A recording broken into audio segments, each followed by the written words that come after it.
You got to start pinging more. Okay, yeah. You're pinging for intent. It's how you communicate without typing. It's the fastest way to communicate, and somebody's gonna get the point. If you're Echo and you're sitting right here doing Krugs, and I'm pinging assist me, assist me, assist me, that means that I'm waiting for him to come. I'm pinging that I have ignite. I'm letting my jungler know that I am ready to kill this Mundo when he gets back to lane. So you have the opportunity, like in that situation where you shove the wave, right? Where you can like cheaters back, or you can roam into the jungle, which either way is completely fine. Like what we had him pretty low and we're like completely full health.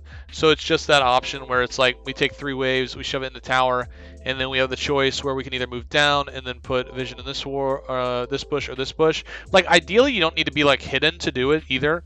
Like you can legit just like push a wave in a tower and then like get all the way up in there and then walk down, and then like it doesn't matter if he sees you or not, because he doesn't really know if you're going out, right, or if you're going to check for red buff or something like that. There's two options. You kind of can just go back, or you can go back and just buy something, get like a long sword and a refillable, and then get back to lane, and you still won't miss anything basically. Like you did this little roam here, and then by the time you got back, you had only missed 1 minion. So it's like not the worst thing ever. You know what I mean? Yeah.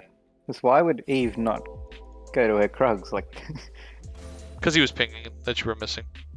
oh, okay. But that's good though. Like you're getting.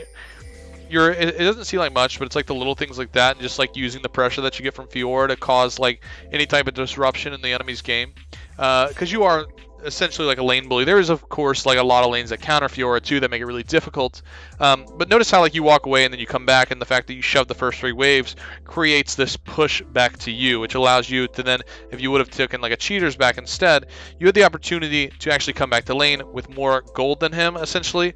Like you guys are probably even in gold, but you would have more gold in your inventory. So imagine if you had a longsword, the extra 10 AD, along with like a refillable or something like that. It just makes you stronger than him in that very moment where you could start a fight. And if you win that fight after getting a cheaters back, then you can freeze the wave. And ideally, this is what we saw later in the game as well. These are like the perfect spots to freeze. So you're always looking for 4 casters to freeze. It's the easiest way to do it. You just keep 4 casters, and you did that. And I don't know if you freeze waves often, but you did have a really good one that kind of sat right in this spot for a while. You know what I'm talking about?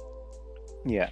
And that's perfect. And we just keep we don't need it. We completely last hit. And as you get better at last hitting, like last hitting really comes down to like watching your casters and your melees. And when your casters are throwing like this little thing right here that he's throwing at the minion, when we see that like our casters are focused on one and they're throwing like 3 little magic blasts at this minion, we wait till it gets down, and then we auto attack before the 3 hit, and that's how we'll like continuously freeze it, and we can like correct mistakes if we like kind of mess up the wave or anything like that. But there was this opportunity where we held it right here, but imagine if you had backed and then you come back to lane, you probably would have been right here right now, and then we could catch this wave and you would have an advantage. Luckily Echo's here already, so he's going to obviously get the gank, but even if he's not, you have the advantage. You can get the kill, and you can set up the wave here, and this is the ideal. This is like the check mark area, and on this side it's the same thing as well. Sorry, this is getting a little cluttered, but you get the idea. The rock to here, the shortest point where it's very hard for them to run away, and you can basically just run anybody down with your movement speed from hitting vitals and also the mobility of Fiora. So typically we want to play aggressive on Fiora in the early game. There's not too many champions that are going to beat us in the early levels. There's a few that are going to beat us at 6, and there is some that'll beat us early, but for the most part we can just like be aggressive, set it up, as long as we're playing properly, playing off the vitals, playing off the conqueror stacks, and then knowing when to go in, because there's another point that shows up where we had like 6 or 8 conqueror stacks, but we'll talk to that when we get to it. See, now once we start talking about Fiora, we can talk all day about the little things, because that's what's important with her, to be honest. And it comes with a lot of playtime, and really like understanding the champion more. So him backing here, and we just assume, right? We hold the wave. We want all of the minions to die as possible to his minion wave, because it takes away his CS and XP, and we end up getting a really massive lead on the guy. We honestly could have solo carried this game if a few things went differently with like the 2v2s in River, or the 1v2 in River, and a couple other plays that we'll talk about when we get there to it. But this is good. Like, once we get down to it, we just want to trim it down. And this forces him to walk up to try, and he feels forced to shove the wave. Luckily, Echo's here as well. You got to start pinging more. Okay, yeah. You're pinging for intent. It's how you communicate without typing. It's the fastest way to communicate, and somebody's gonna get the point. If you're Echo and you're sitting right here doing Krugs, and I'm pinging assist me, assist me, assist me, that means that I'm waiting for him to come. I'm pinging that I have ignite. I'm letting my jungler know that I am ready to kill this Mundo when he gets back to lane. Like, and you're just spamming it because people don't pay attention. This is Plat, people don't pay attention. People in Gold don't pay attention. People in Silver don't pay attention. People in Diamond don't pay attention. People in Masters don't pay attention. They just don't. And you have to like show intent with communication. This is still a team game at the end of the day. And this was good, and we stole the kill, so I like this. So ideally, after this play, we're pinging him off. He's got TP, right?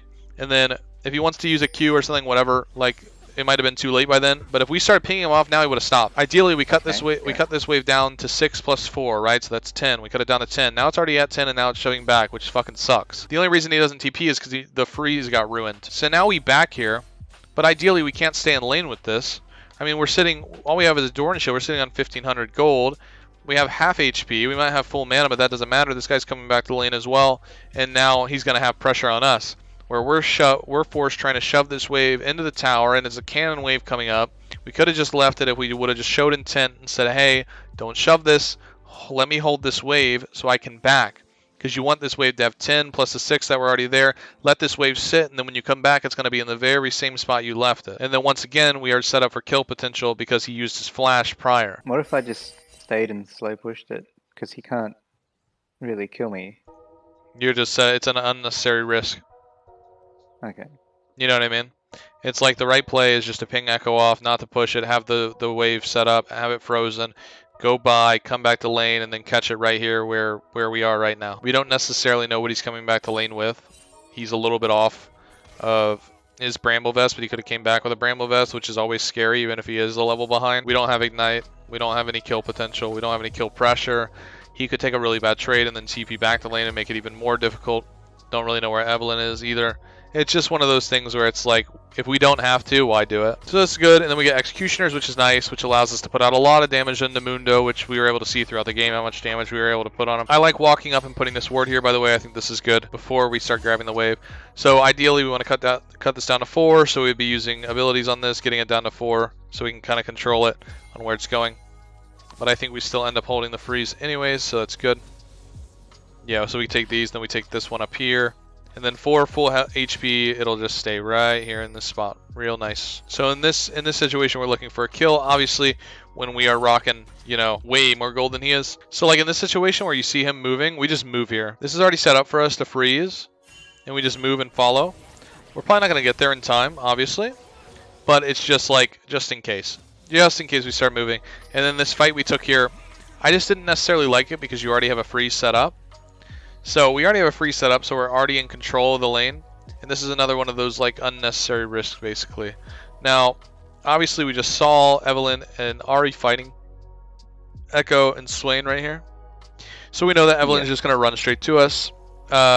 We don't really have any information. Nobody pinged Evelyn's R or anything like that, so you really don't know if she has it or not, which makes it really sketchy to like try and go for this. Now, is it winnable? Sure. Like it is, for sure. But in this situation, we had missed this. We just Q. We save our HP bar. We Q to the left. We hit the vital on Evelyn. She already used her stun, and we just walk back to lane and try to catch this freeze and keep this frozen because we have another wave that's coming right now. In retrospect, the vital is facing left side. We can just Q to the left, hit the vital on her, get some movement speed, and then catch this wave, and then kill the 3 melees here and keep these 4 minions right here and keep this freeze. We're still healthy. We still have plenty of HP. She might hit us with a few Qs as we're running away, but we're still going to be sitting at about like 700, 800 HP. This guy's too low to really step back up in a lane, so now we have continued the freeze, and we could sit there for about 15-10 seconds. If we realize that Mundo's not coming back, we can go ahead and take our reset, and then we will go ahead and catch him right here again. Okay, yeah. So right here, you were getting away from that. Why weren't you getting away from that? Oh, you know what I mean? Walk out. Okay, yep. Yeah. You actually did exactly what you should have done. But you just walk away. So I mean, you did it properly. So we queue over and get the movement speed and just walk away. But this is just like that thing where we don't know what she has on her, and then we know that Ahri, Ahri was off vision, but it's not something you really pay too much attention to while you're fighting because you're so into the fight, you know what I mean? So it kind of gets lost in translation. But yeah, we have such a lead right now. We were 1-0 with a 30 CS lead, and now this guy gets to shove this in. We get to lose out on 10 minions worth of XP. This is like, I think at one point we had like a 2.5 level lead on this guy. this is like the little things like this that we could have gotten that could have made that 3 or 3.5 or 4 or something like that. And we just slowly play the macro sense of the game properly, and then just like capitalize on our lead, and that's how we're going to be able to take over the game, creating pressure. Like we could get to a point where we could like dive Mundo if we were that ahead of him, you know what I mean? Yeah. So we had it right, but we got a little greedy. Now this play, we slowed it down. I think we hit level 9 and then we go for it, right? Is that what happens? Which is fine, and we should win this. It was just we just kind of misplayed. These are bad. These are just bad clicks here is what happens. Okay. So right here, so you're stacked 6 times. So realizing that Conquer is giving you so much AD because of the way that the rune works. So we're sitting at 146 AD, right? And the reason I'm telling you to go in once you're past that mark is because you're actually gaining so much AD here. So you went from 146 to 157. You're halfway stacked on Conquer. This is your opportunity to go all in. He uses his ulti as well, and it's just like, just go for it. You know, just take it. And the parry was kind of like, there's no point. The parry was the first bad thing we did. It was just like we kind of wasted it. We should have just gone. Once we ulted, we didn't really need to parry. More often than not, against an enemy that's running Bramble Vest, your parry is to stay alive for a moment so that your heals can kick in, right? So you're trying to hit all 4 vitals, and then you're getting 118 health per second. Your vital lasts for 0.75 seconds, and you can kind of use your parry and then your Q to dodge damage for about a second and a half, 2 seconds, which is going to get you about 250 HP back after you get all 4 vitals, especially in a lane where he's got the Bramble Vest and you attacking him is just applying like grievous wounds anyways. It's like you kind of want to stall it out for a second and try to get as much HP back as possible. So we kind of ult, which is fine. But what happens here is we Q too far. So we take the Q and we Q too far out, which ends up hitting the right vital. We obviously want to go in a clockwise or counterclockwise motion to hit the 4 vitals on the ulti as fast as possible, which would have been the one that's right in front of us. And then we would walk up, hit the next one, and then we would probably Q to the right and then walk down. You actually picked the right way to go for the ulti, because we want to hit the ones that are the easiest to defend first. So obviously we got the 4 vitals, and if his tower's over here, and like he's not going to try and defend this one, because to defend this one he's got to put it in this wall, which means he's got to walk towards our tower, which just isn't natural movement. So you did the right thing. It was a clockwise motion. We want to hit this one, we want to hit this one, and then we want to hit this one, and then hit the bottom one. Because even if he tries to run away, well, then he's running away, and this is his last vital, the one that's right underneath him. And look where you're positioned. You'll be, you know, right here underneath him, chasing him, even if you had flash or anything like that. And you can easily hit this last vital on the bottom, even if he was able to get away and, like, dodge you for a second. You didn't have Q up, whatever. You want to hit the ones that are the easiest to defend first, which you did. It's just that we queued too far, so it was a bad queue. We definitely want to be a little bit more patient on our ultis, make sure that we're completely focusing on the vitals. So just too far. And then we kind of got locked up on the minions a bit, and we queued, like, just queuing straight up would have been better. And having, like, the duration of the queue, which is that circle. If you land anywhere above him here, it's just going to hit the last vital, and then you win easily.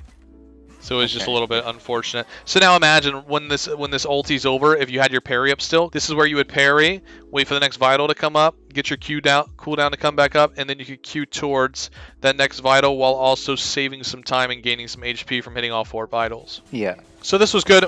We waited for the Evelyn. We were patient with it, and we got the stun off. And we actually, well, we didn't hit the stun. We just didn't get stunned by her, which is ideal. Now, why I'm telling you now, can't see her. Yeah. And why I'm telling you to go up and hit this tower is because even if Evelyn is here, I want to see it. You have parry up right now. So it wouldn't matter if she was here or not. She's not going to kill you. I just want to see her and know that where she is so that my team feels comfortable. Like they might be looking for a play down bot or something like that. I just want to know where she is. And if she's not here, then I want to take this wave.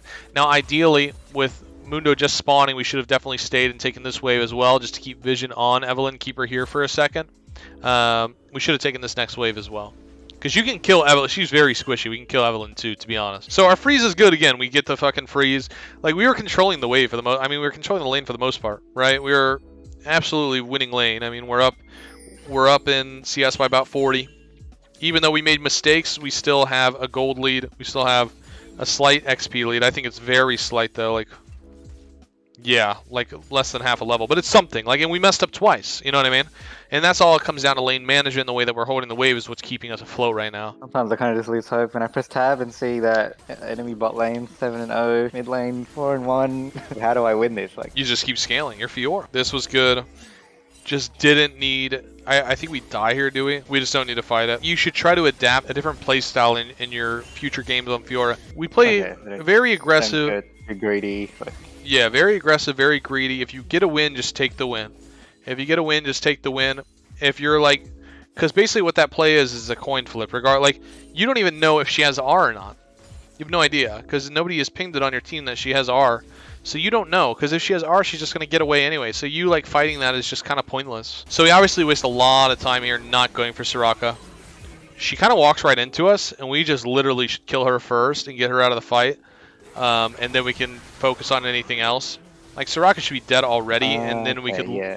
Yeah, and then we can look for something else. Now, you still get 2 kills here. It's just that we went for her instead of anything else. And you still had parry up, but we ended up getting charmed. But it's like, if we go into this fight understanding what the play is, right? The play is Q right here. Straight into Soraka. Get her out of the game. You have a perfect angle on her. This Mundo's not going to do anything to you. We want to get Soraka out immediately. And we probably could have taken 1 step forward, Q'd this Vital, and then got our E combo off, and then killed her immediately, and walked down before our team was even fully dead. But we chase her into the jungle, we allow them to reset, get cooldowns, it takes too much time, so she gets everything up, and it's just a little unfortunate. Now we do get the kills though, we got 2 kills. I mean, like, overall, in hindsight, we have more gold than anyone on our team, and we actually we have the 3rd most gold in the game right now as well. So I mean, we're not doing bad. Obviously, yeah, you press tab and you see 8-1 Ra and you see 8-1 Zeri. But that doesn't change the fact that we personally could have played the game a lot better, right? And given ourselves a better... Now, imagine this same game right here, but if it was a closer game and our team was doing a little better and we were making those same mistakes, those mistakes add up and could lead us to losing the game. So in this play, I'm telling you to get Scuttle, but still, like, you should be watching this because I can't see it. Like, when I do coaching sessions and people are way too locked in on their screen, I can't tell what the fuck is going on. Usually when I'm doing Scuttle, I'm just letting it auto itself. I'm not even looking at my character. I'm looking at this. I'm watching this the entire time while my character just hits the Scuttle. I don't need to be... The Scuttle's not going to fucking outplay me and, like, kill me, right? I don't need to watch it at all. I can just allow my character to hit, look at this, and be like, oh, that's a huge stun. Fucking Q backwards and start moving. Do you know what I mean? Yeah. I don't need to be watching the Scuttle at all. My camera needs to be right here the whole time. Oh, that's a huge stun. I should be moving. I should be right here, right now. Once I saw the Echo stun, I would have queued backwards. I have a blue buff, so I could use a Q and have my cooldowns back by the time I get there. I should be right here in this bush at this very moment. And I should be flanking Soraka, who's just standing right in the open. And I get that I'm telling you to do this, and obviously this is a little bit of miscommunication between us. But it's like our camera was fucking locked, like here. In the second, you got to be watching what's going on. And like, there's nothing here of any threat to you. So you don't need to watch yourself here. You need to be watching this. Your camera should be here. And you should just allow your character to auto-attack Scuttle. If it doesn't happen, then cool. You just press spacebar back to your character, and the Scuttle's probably almost dead. But right when I saw the Echo stun, I would have moved. And then you'd be right behind him. You'd be killing him right now. Okay. So it's just more of like our camera movement, and like watching what's going on the map. Especially in things where we don't need to be watching ourselves. Okay, this is just League 101, no. This is just like baiting 101. Why would Mundo ever walk down if he with a Vital facing you like this? Obviously his team is here. You know what I mean? Obviously his team is here. Like, it looks good, but it's not good. This guy's not... I had my team there as well. I had Cogmore and Karma. Yeah. There. But okay, once I see this, I'm out. Once I see the Evelyn stun, I'm out. Because look at this is your vision right now. What do you see on the map? Do you see anybody else besides Mundo? Yeah, it doesn't look good to me. I don't know where the fuck anyone. I would imagine people are coming from here to kill me. But even though my team's there too, just leave. What team? The 0 and 8 bot lane? Oh yeah, Owen. I don't think that's enough damage for you to do anything, right? Yeah. It depends on who it is. It's like that game we were playing jungle last game when we said that Lux is the person we're playing with because Lux had our damage. If this is the same, it's the same thing for every game. There's always going to be somebody who's like strong, and then you're going to have teammates on your team that are weak that you don't follow up on plays with because you're not going to be able to do enough damage with that specific player or whatever it may be, or they just don't have their items yet or something like that. You know what I mean? Yeah. It's a whole thing where you're paying attention to like your team's power spikes as well and following off of that too. And these guys just... Kog'Maw's not ready to fight. So it doesn't really matter. And this is where we're taking initiative again with the pinging and telling them to back off, basically. So in this situation, we should definitely be pushing a lot faster once we see these guys up here. We just don't... The thing is, this just gets really weird at this point. I would love to see us like off vision. Like we need to be more aggressive, putting more pressure, moving around inside their jungle. Trying to see if Gromp is up, maybe this is up, whatever it may be. We know that we've got Dragon coming up in 40 seconds here at this point. And just trying to see if there's any picks we can get, like from standing in this. Now, obviously, they don't have vision here. But, like, even just sitting, like, right here or something like that. Somewhere that's, like, safe enough, right? Safe enough where we could get away if we needed to, even if it's just like this tri-bush. Like, if we were sitting here just waiting because we know Dragon's coming up, there's nothing that we could back for at this point because we still need 500 gold for pork. But imagine if we were sitting, like, right here or something and then Evelyn walks in. We could probably at least blow her R and still survive. You know what I mean? Yeah. Would I survive? She's got a lot of damage. I got no magic resist. Well, I have like Merc Treads, but... No, you still have your... She's so squishy, though, and you still have parry. The only time she's going to kill you is if she actually hits the charm, you know? Yeah. And, like, here... Okay, kind of just where we're going here. We should definitely be going... We know that Swain's dead, and he'll just catch this. We should ideally be going for... We just lost the dragon. You are running Ignite, which means you kind of like want to be splitting on the side of the next main objective, which is Baron, just to give our team any type of gold. I mean, the craziest thing here, by the way, is the fact that it's 8 to 29 and you're only down 7k gold, and like the game is still winnable. Actually, we want to be playing towards the objective bounties and trying to get the extra gold for our team and help out in any way possible. Echo showing like this is just terrible. Like, being able to see him is really bad because it's like they know where the jungler is. And assuming that if they wanted to go and get a pick on him, they easily could. For you, it's a little bit harder for them to like catch you. It's probably easier for them to catch Echo than it is for them to catch you, to be honest. And you have flashback up as well, and he does not. So, and also Swain can catch the bottom wave when he spawns.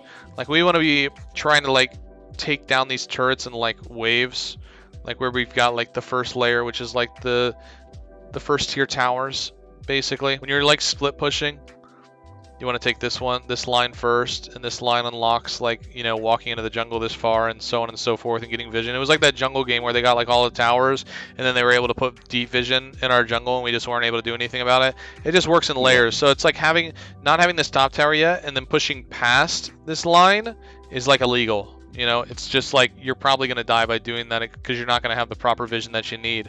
And then you got the second layer here, which is this one. So you're kind of like, this is like yellow territory, right? And like you're pushing into a territory that it's very risky to do that. Once you have the blue, once we have this, like you're supposed to basically stay behind this line and try to take everything that's in front of it first, right?